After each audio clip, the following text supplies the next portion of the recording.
In this video, I'm going to be sharing 5 tips and techniques that if you aren't using already, will instantly improve the look of your shots. These tips and tricks apply to pretty much any smartphone and gimbal, but for the purpose of today's video, I'm going to be shooting everything on the iPhone 15 Pro Max and the Insta360 Flow. As always, all gear used in this video will be linked in the description below. Right, let's kick things off with tip number 1, smooth transitions. Now, if you have a smartphone gimbal, then creating smooth transitions is easy. You just need to plan your shots. You'll need 2 shots for these, so let me show you some examples. For this first example, we're going to find something in the foreground to wipe through the frame. This pillar should do nicely. We're going to lock our focus and exposure by tapping and holding on the screen, and then smoothly slide our camera and gimbal to the right, making sure that this pillar fills the frame as we go, like this. Then at a new location, we're going to do exactly the same, only this time start with something in the foreground filling the frame, and then slide our camera in the same direction as shot number 1.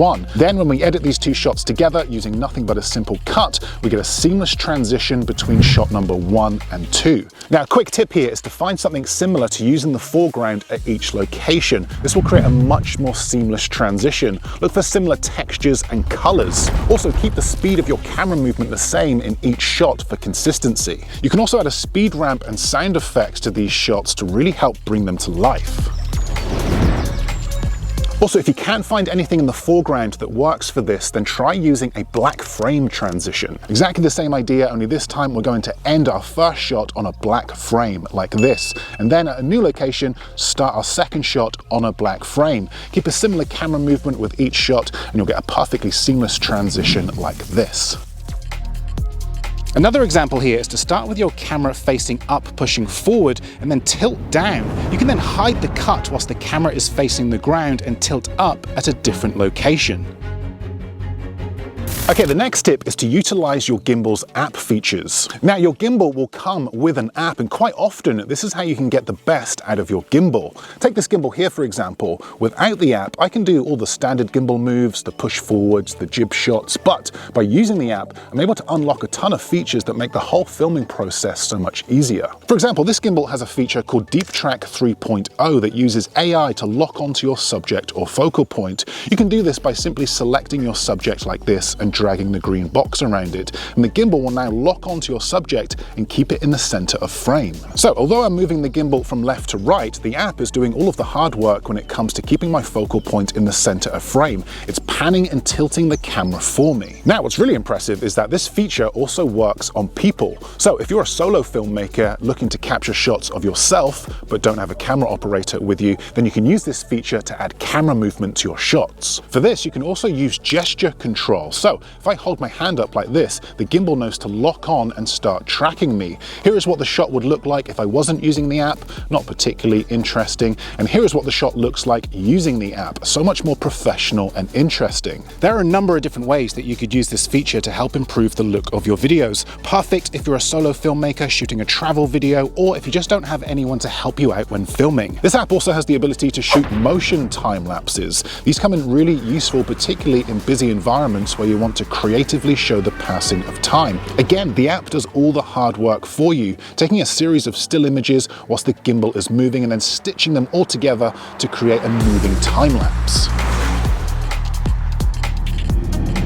This app also has a time shift feature, a dolly zoom effect, and much, much more. So be sure to check what features your gimbal has and take advantage of them, because this will not only make your videos look much more professional, but it'll also speed up and make the whole filming process so much easier. Okay, let's talk about FPV mode. FPV mode, or first-person view mode, allows your gimbal to mimic the movements of your hand, providing a first-person perspective that adds excitement and energy to your shots. In FPV mode, the gimbal unlocks all of its axis, including pan, tilt, and roll, whereas in other modes, like pan follow, for example, the roll axis is locked so that your horizon remains level. FPV mode, however, means that the gimbal can move freely in all directions, allowing for dynamic and immersive shots that follow your hand movements. There are so many creative ways that you can use FPV mode. Try shots that start pointing up and then tilt down to reveal your location. Push through doorways or narrow spaces. I find moving quicker with these shots works best. Try mimicking the movements of an FPV drone.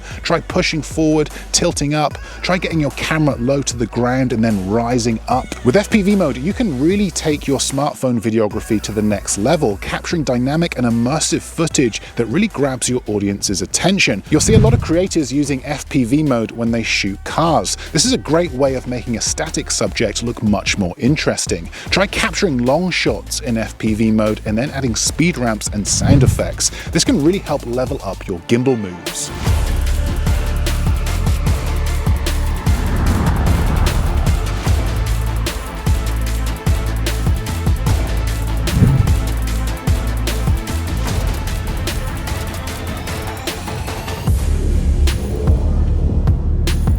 As with any shooting mode, mastering FPV takes practice, so try spending time experimenting with different movements and techniques to discover what works best for your videos. Okay, the next tip is to use manual controls for precision. Now, whilst most gimbals offer automatic stabilization, using manual controls can give you much more precision over your shots. So rather than just using the gimbal's default settings, experiment with fine-tuning your gimbal movements. This will open up a world of creative possibilities as well as increase the production value of your videos.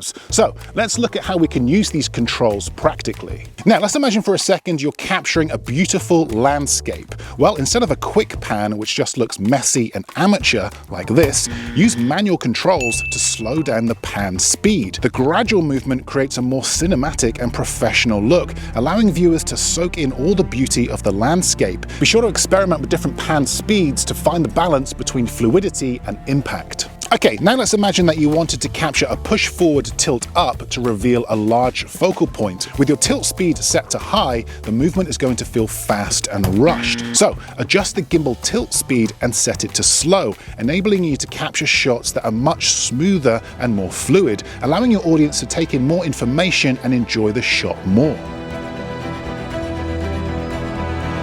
Or let's say that you wanted to be a bit more creative and add a rotation to your shot. So instead of just using your phone and gimbal's default settings and getting a shot that looks like this, yeah, not particularly great, try shooting in slow motion and adjusting the roll speed of your gimbal.